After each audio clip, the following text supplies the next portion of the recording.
more agile, and also known as Species 64. Trypanahensha ocellus, or T. ocellus, is likely the most dangerous alien brought to Earth via the Maginot. While similar in shape and size to an octopus, the T. ocellus's tentacles are much stronger, more agile, and more capable. Yet, while the T. ocellus is strong enough to wrestle an adult xenomorph, there's a reason why its nickname is derived from a different part of its anatomy: the eye. Notably, the actual body of the T. ocellus sits atop its tentacles, a round eyeball-like organ surrounded by several independent optic irises, which can also combine and transform to mimic any optic configuration. And that isn't even the creepiest thing that this alien can do. We've already seen the T. ocellus use Shmuel, a cat and a sheep, as its host. And whether it was trying to save the ship or not, the eye seemed confident that it could have taken over the xenomorph as well. So it would be prudent to assume that the T. ocellus can use any larger organic creature as its host, and this may include whatever evolves from the other aliens that the Maginot brought to Earth, provided that they have an eye socket. The T. ocellus is nicknamed the Eye because it replaces its host's left eye.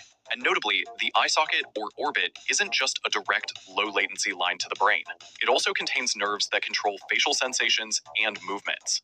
After the T. ocellus attaches itself to the host, it takes less than a minute for the tentacles to fully take over major motor functions. And perhaps most frighteningly, its many irises can also coalesce to mimic its host's exact pupils, which the T. ocellus even practices before going for the kill. Combined with how it escaped captivity on its own, and how it seems to be communicating with its captors, the T. ocellus very likely possesses greater than human-level intelligence. From how the eye enabled Morrow to survive the xenomorph, to its ability to take over anything with a face, T. ocellus seems to have evolved for social interaction. And this brings us to the biggest, most terrifying question about the eye. The short answer is that it's possible.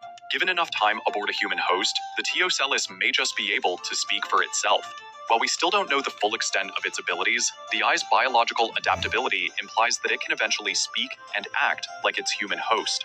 In fact, with enough time and healing around the socket, the eye may even be able to appear like a normal human.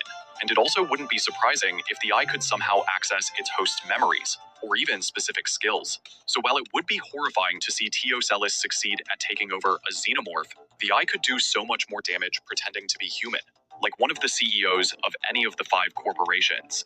After all, it was Boy Cavalier who brought the T. ocellus to New Siam, and his left eye socket is just as cozy as anyone else's. So why do you think T. ocellus prefers the left over the right eye socket? Tell us your theories in the comments, and thanks for watching Screen Rant.